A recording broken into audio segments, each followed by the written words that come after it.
Hey everyone, I have Swapnil with me, and Swapnil is one of the 40 under 40 data scientists in the, selected in the month of Feb. So I am extremely honored to have Swapnil here. And without wasting any time, I would like Swapnil to just talk about his career, something he wants to talk about himself. Swapnil, sir, please go ahead. Sure. Thank you, Aman. Thank you for the opportunity, and hello everyone who are listening to me. Very humbled and privileged to be here and share my experiences and journey, and hopefully it helps. I know Aman mentioned that it's for aspiring data scientists, so I hope it helps you guys. And if there are any follow-up questions, please feel free to get back in touch with me over LinkedIn. So coming to your question, Aman, about my journey, right? So yes, very recently I received 40 under 40 data scientist award with Analytics India magazine. Honored to be in that company with fellow award recipients. I currently work as a director with the Bank of New York Mellon, and I lead the AI ML automation practice, so artificial intelligence, machine learning, and automation, especially focusing on risk and compliance side. I joined the bank last year, and the intent is to set up and grow the team in India. So I'm based out of Pune. Before this, so I have total of like 15 plus years of experience, 8 of which was in the United States. And so I moved back from the US around 2 years ago or 3 years now, close to 3 years, in late 2018, and that's where I went to do my MBA. Worked with strategy consulting firms such as Strategy, and also worked in industry with Capital One, Nationwide Insurance, all in the area of either developing business strategy, using data and analytics, or just purely advanced analytics, building like advanced models, right? And also in the risk arena. Um, so yeah, before that, I also worked with IBM in India, did my computer science engineering. So I have both engineering as well as MBA background. Okay, that's great, Swapnil. Thanks for that detailed answer. Sure. And few basic things we'll start with, Swapnil. You have been in this analytics industry since long now, Hmm. and I am also seeing the industry since last 6 plus 7 plus years, right? So I feel there has been a lot of shift in two three things basically. One is how, if you see recruitment, right? So a lot of things have changed on what people were looking for when if you go for a data science interview 5 years back. That is one part of it, and what people are looking now, recruiters are looking now. Second aspect is what has changed in the technology space, or if you say what has evolved in the analytics space. So how do you see this shift, and how do you see the future of from the job perspective, and from the demand perspective, from the technology perspective? Got it. Yeah. So two questions, great questions, right? So I'll take the first one first, which is about the change in recruiting. So at least for me, right, and I've been recruiting for a while now, in the US as well as in India, like adding folks for PwC in analytics group or here at BNY. So few things I look for which haven't changed, I would say, so much, right? So little bit different opinion there. And then those three things are analytical problem solving, so that person has that analytical horsepower, can solve the problem, and just like very comfortable with math and nimble, right? So that's always been there, and I always look for that when I interview folks.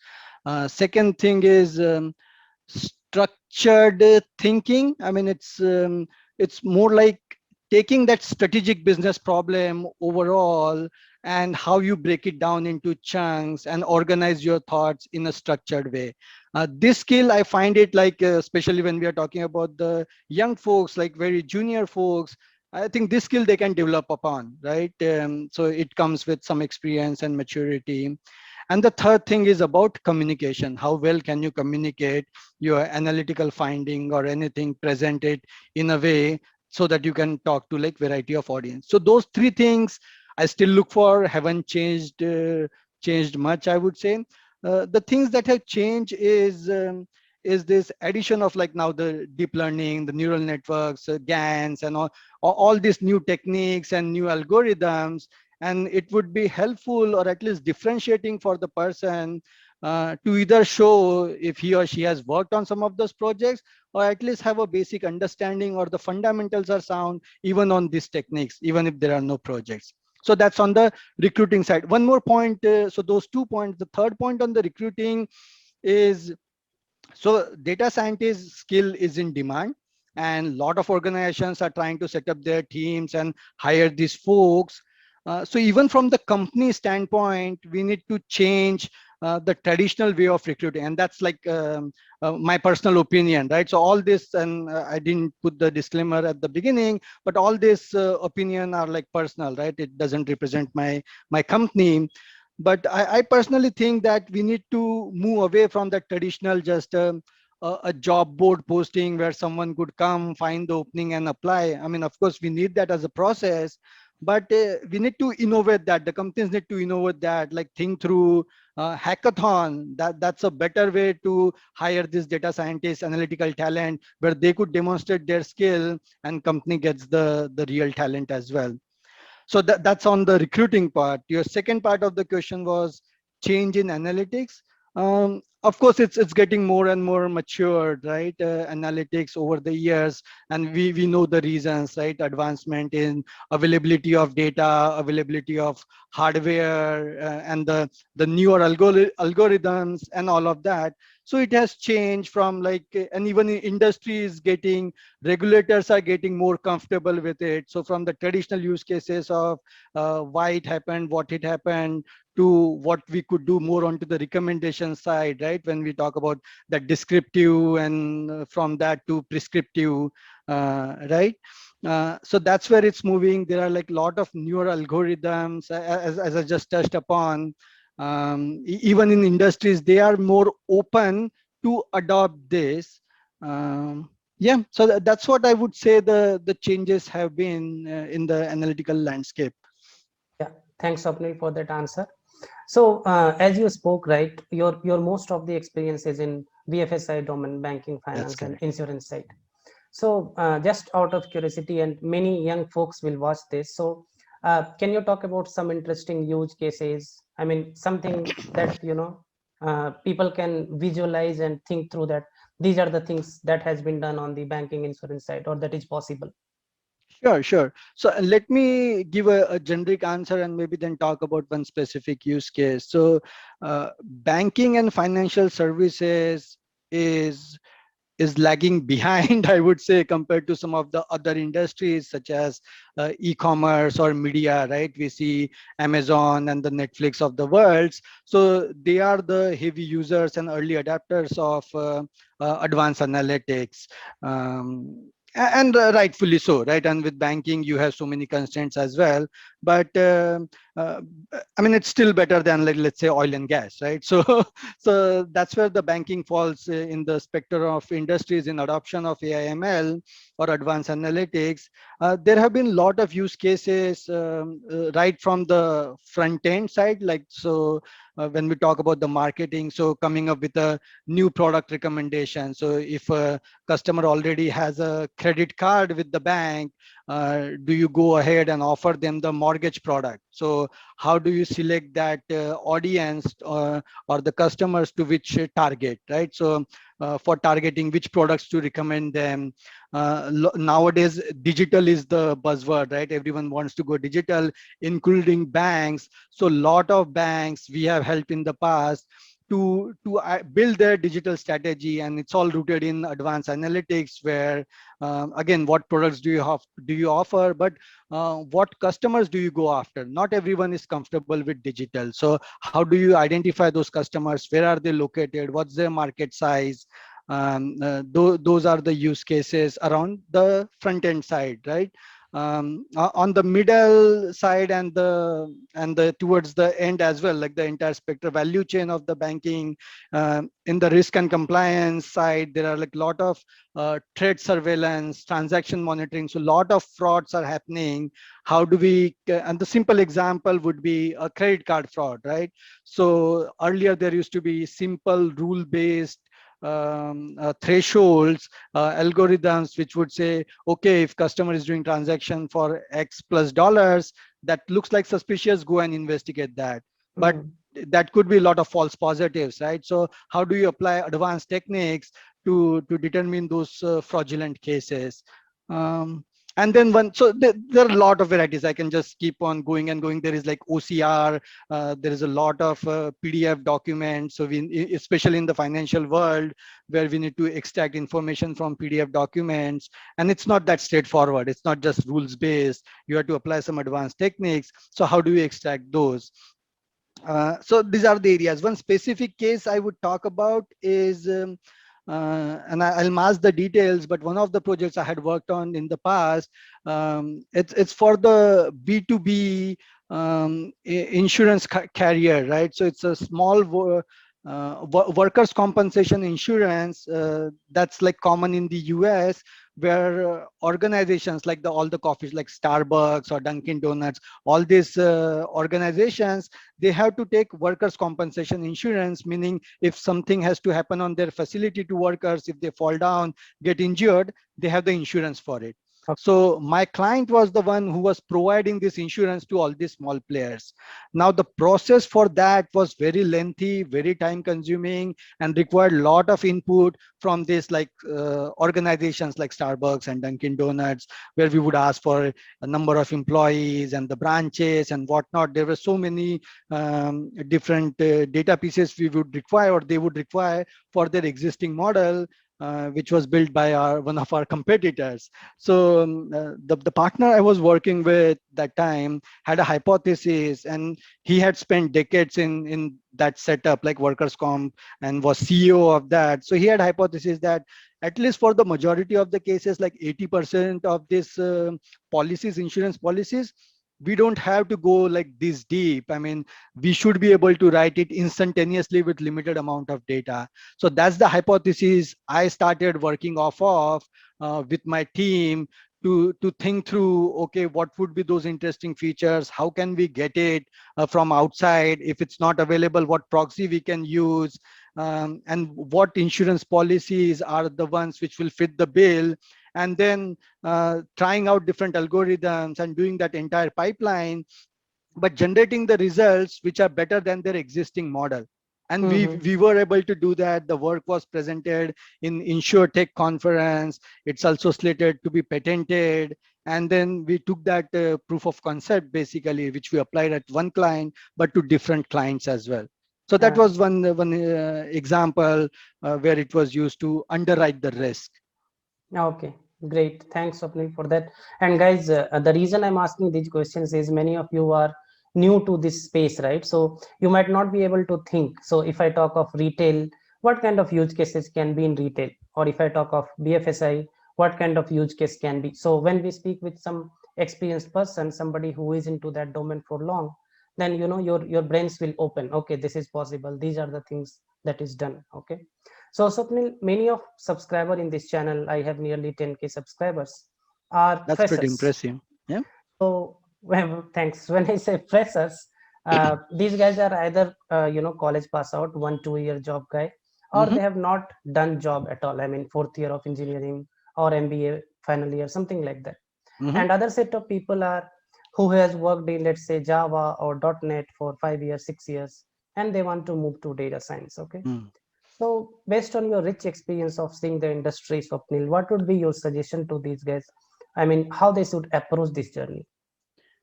So pretty broad. I mean, it depends on what background you come with, right? So different cases. So let's say if you have background and you are at a point in your career, um,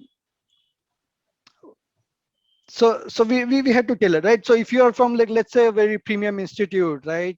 I know from my past organizations there was a preference on premium institute. So even if you didn't have any data science background and you are just undergrad, we would go there and hire, right? Be it MBA colleges, be it economics colleges such as DSE, or be it IITs, right, or NITs. So that's one way, right? That's for the premium institutes. For some of the other institutes, nothing against them, but it may not be that straightforward. So you may need to demonstrate some other, right through your resume, there are a lot of opportunities available online where you could come up to the speed on the basics and fundamentals, all these MOOCs, right? Coursera, Udacity, and all of that.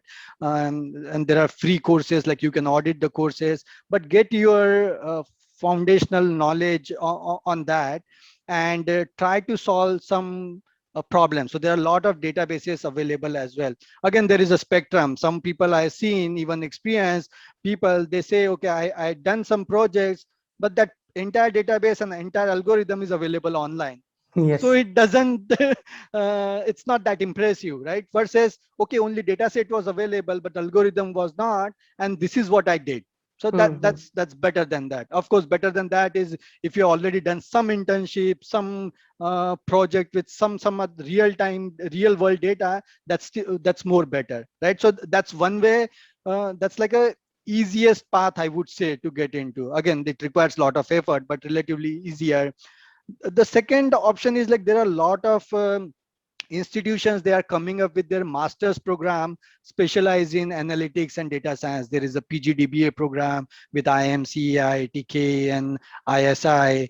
ISI has like statistics program. There is a master's in economics. So those are also good colleges. If you don't have that background, or even some other institutes, right, you can go and build your basics, because you need those basics, right? The statistics, calculus, probability. It's very easier to go online and use sklearn and do like 2 lines of random forest, but it doesn't hold in interviews, right? It doesn't hold in real world. So that's why get your basics strong, then apply it, and then these are the ways you could do it, either through internships, either through online courses, going for external PG. Even for the guys you talked about, Java and .NET, they're doing. So I think good part with them is they are engineers and they bring that programming background. So I prefer Python, right? Some people prefer R, but Python is very easy to pick up. So these guys will have that added advantage. They have seen the industry, that's added advantage. Yes, it might be a little difficult for them to take 1 or 2 years gap and go to study, but for them the route would be doing that online class courses, but the opportunities might be then limited to get into data science. Yeah. Yeah, thanks for one more detailed answer. So another follow-up question is, Swapnil, on the same thing. Many students or subscribers ask me that, uh, for example, if they go for a job interview, right, and if they show a professional analytics or data science degree, for example, every time you open a YouTube video, you will see some PGDM ads coming, some data science courses ads coming, right? Mhm. So somebody who does these courses, let's say from a not very premium institute, but from a medium level institute as well, and there is one guy who has worked in the industry data science for, let's say, for 5 years, so who will be given preference in that case? So again, there is no right or wrong answer. It just depends, right? And part of the reason is I talked about three other things: the analytical, problem solving, conceptual thinking, and communication. So I focus more on that, and there would be people who focus on different things, right? So again, like I wouldn't give preference just because of that. Um, but if I had to just choose, you force me, of course, real world project would be more interesting to see than just foundational, right? But then there could be a lot of permutation combination within that. As I said, real world project, I need to see the depth of that and the foundational understanding as well, because the person who has invested 2 years in doing that master's program, I'm sure like they got like pretty good understanding of the foundations. But the person doing the job may have picked up all the foundations like through self effort, but it may be that, hey, just I know how to write random forest in sklearn, but I don't understand anything else about it. Yeah. So one more thing, that's a very interesting 3 points that you mentioned in the beginning, right? I would request you to just talk a little bit about what is the importance of. So people know logical understanding, structural thinking, but Swapnil, I'm seeing you are putting a lot of focus on communication. So that is one very interesting part. So communication and storytelling, right? So these are like integral parts. So I remember Siv Khera saying once, 20 years from now, only one kind of people will be in demand if you can sell yourself. Correct. So storytelling is an integral part of everything. So just from your experience, communication skills and storytelling, how important is that? I mean, this is very important, right? So just from the transactional perspective, um, y- y- the users of data science algorithms and model are going to be very senior executives.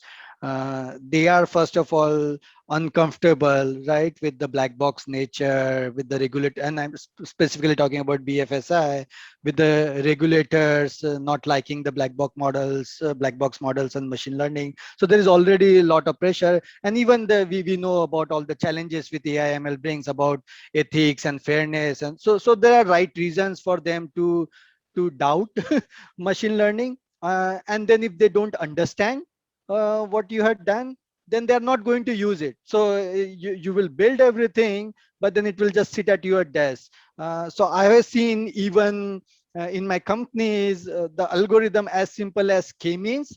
I have Hmm. had like very hard time explaining it to them and convincing them that, hey, this is like very widely used, very simple. I made a very dummy down presentation about it using very intuitive examples. Yeah, finally we succeeded, but that's as simple as k-means. Forget about the neural networks and GANs and some of the other things, right? So communication storytelling is very important. I think that's transactional perspective, but if you think of it, whatever you are doing as a data scientist, it adds value only if someone uses it. So how can I better explain my work to someone who is not going to be that analytical? That's where the skill lies, right? Of course, you could talk very well in all the tech, even in interviews when I ask people, hey, explain this to me, cross entropy in layman's term, they struggle.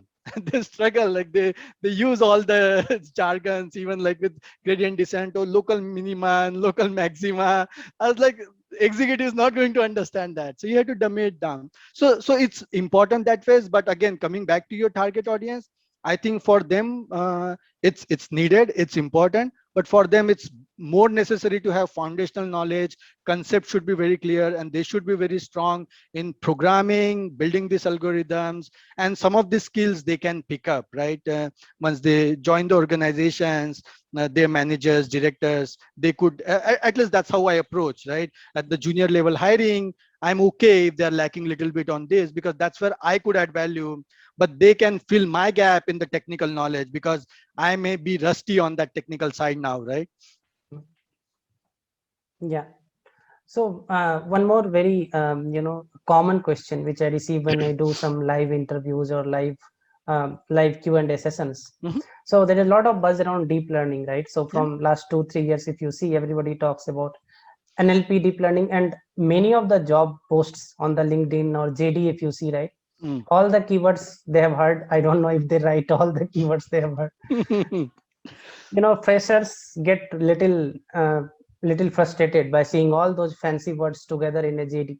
So they Mm. ask me, if machine learning, I have done a couple of projects in machine learning, can I get at least a internship opportunity or a job, or without deep learning there is no scope for me?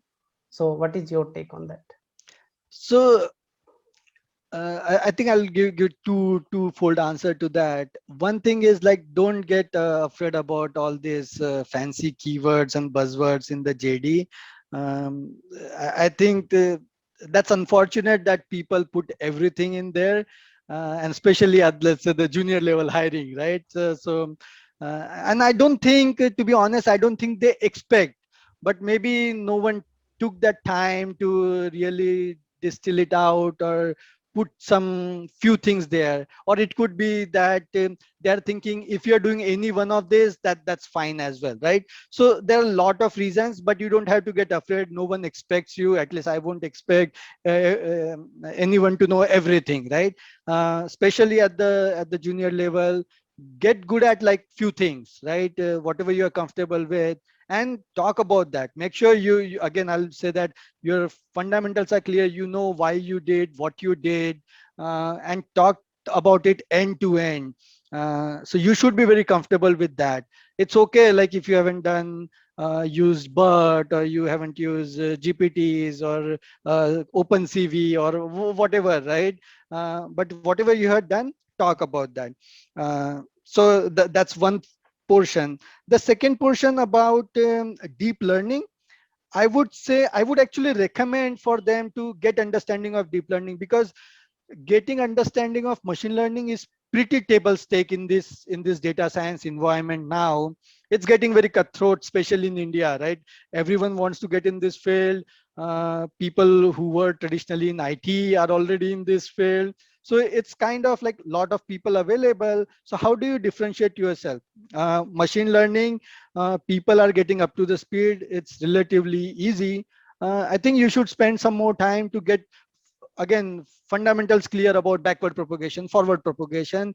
You may not have to go very deep into it, but you should understand, like, hey, NLP and some of the libraries and packages. You may not have done projects, and that's totally fine, but have some understanding. And if you have done some project using like outside database, that's fine too. Because you need to diversify. You can't just keep in come in interview and talk about all I have done is the classification. Hmm. It's not that interesting, right? Given the market right now. Yeah, lot of competition, lot of candidates to choose from, right?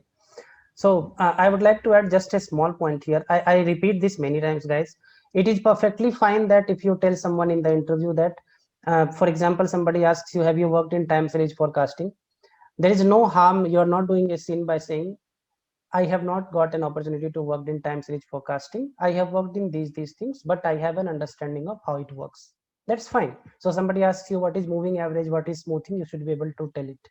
But the areas which you claim that you have worked extensively, those areas you should be strong at. Correct me, Swapnil, if I'm wrong. Totally agree. I mean, yeah, very valid fund. Fantastic. Yeah. So one more last question before closing, Yep. Swapnil. So can you just suggest some of the resources online available, maybe free or maybe paid also? Any on YouTube, it can be on Medium, which you find will add value if somebody invests time in that. So I wouldn't recommend any particular, because there are a lot of them and pretty good. Especially like I have personally taken from few of those. But the known names, right? I mean, go for those. Udacity, Coursera. I think the way you should structure is, it just depends. But some people wants to get like very hands-on first. Okay, give me the intuition of machine learning and show me the code so that I can see something output. And that's fine, one way to start with that. But then go and do some theory and concepts behind it, right? There is that Andrew Ng's course, Foundational of Machine Learning. That's pretty good. It's little math heavy, not that deep, and it's in Octave. So no one uses that language anymore, but it still builds your foundations, right? So do that, do these courses. And then there are courses specially focused on just the use cases, so that builds your knowledge on variety of use cases, how to approach variety of problems. But just focus on doing all these different things: machine learning, deep learning, statistics, probability, calculus, math, all of that. And the wide variety, you don't necessarily have to go for paid ones, but if you have an appetite and you really like something, look at the reviews are good to look at, even at YouTube, even at the websites for each of the courses they have. So take it from there, and feel free to reach out to me if you wanna, if you're confused between some courses. Happy to help there. Sure, sure. One thing out of my own curiosity, Swapnil, before we close, Yeah, if you permit me. sure. So Yeah. maybe in this question, people will also be interested. So how is the industry different? I mean, if you look from the application point of view or even job recruitment point of view between India and US?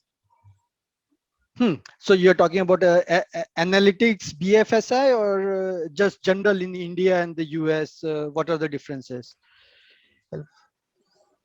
Sorry, I didn't hear you.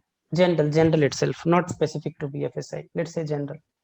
So sorry, repeat the question again. How's it's different How from is the recruiting? industry different in two areas? One is from the recruitment point of view, other is from the application point of view. Got it. So from the application, both, right? So from the application standpoint, the difference is there are a lot of similarities, right? And it's a global world, so it's all getting all mixed up. But the one thing I would highlight, the key difference in US, especially as you grow up in your career, the application is more through like networking, who do you know, and all of that, versus like going online and applying. Hmm. I think in India, it's still, even at the mid level, it's still a culture where you put it on like some job portals, or you go to company website and apply and you will get the calls. In US, it's more through networking. So that's a difference in application wise.